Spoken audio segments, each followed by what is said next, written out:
Assalamualaikum and hello to Madam Ashikin. My jury report is exogenous factors dictate the quality of relationship between franchisee and franchisor. First of all, I would like to introduce myself as the presenter. My name is Marsha binti Muhammad and my metric number is A14A1270. There are a number of possibilities of conflict exist in a relationship where both parties are mutually dependent, tied by a contract, and franchisor not satisfied with franchisee's performance. There are a lot of factors that influence this relationship quality between both parties. This journal will be divided into two parts. The first part will discuss about exogenous factors that affect the quality relationship. Meanwhile, for the second part, we will focus on the franchise relationship quality. The first exogenous factors that affect this relationship is communication. As a franchisor, they need to know that any misled or unclear message can be more dangerous than getting no message at all. They have to make sure that other party is getting their points.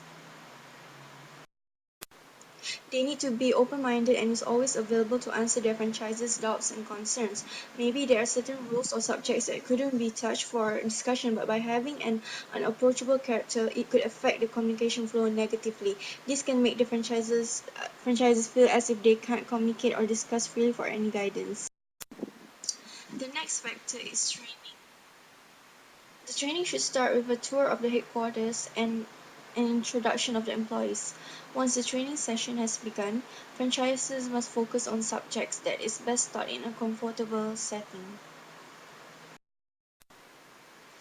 Among the topics included as the part of training, they should inform about corporate history or achievements, opening procedures, daily activities, insurance details, vendor relationships, and reporting.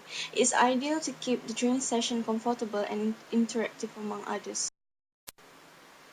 The third factor is franchisee selection. It is important to have a proper selection of franchisees so that they can perform well together. Experts and high professional franchises knew that below average performance by one franchisee will damage the brand's name.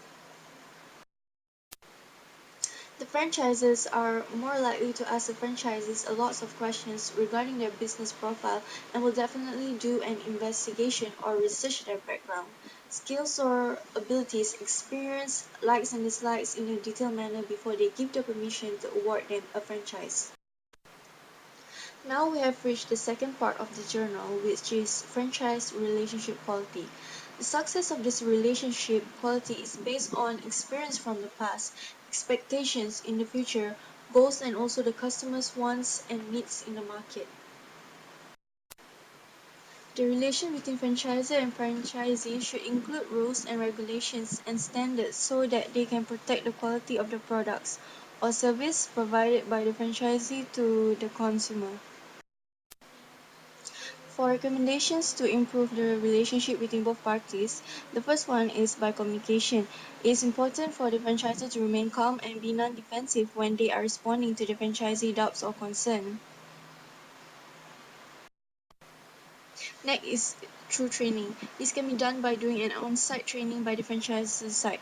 Given that the on-site session will take place at the franchisor's location, training should focus on topics that assist the franchisee to become more familiar and comfortable with the day-to-day operation of the business, for example by sending an opening team. Next is choosing proper franchise. This can be done by a one-on-one interviews that is conducted by several experienced or expert members of the franchise's team. Next is franchisor needs to be understanding. Franchisors should take the time or make an initiative to ask them what might be bothering them in any way possible. It will make a whole lot of difference. And lastly is to enter the franchise agreement with team spirit. As we all know, franchise systems involve many different individuals, so in order to be as strong as the people involved, they need to work well together.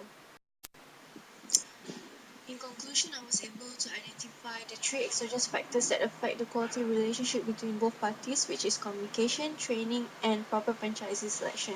Lastly, we'll also discuss about the franchisee relationship quality, where this relationship should be built based on trust and teamwork. created using Powtoon.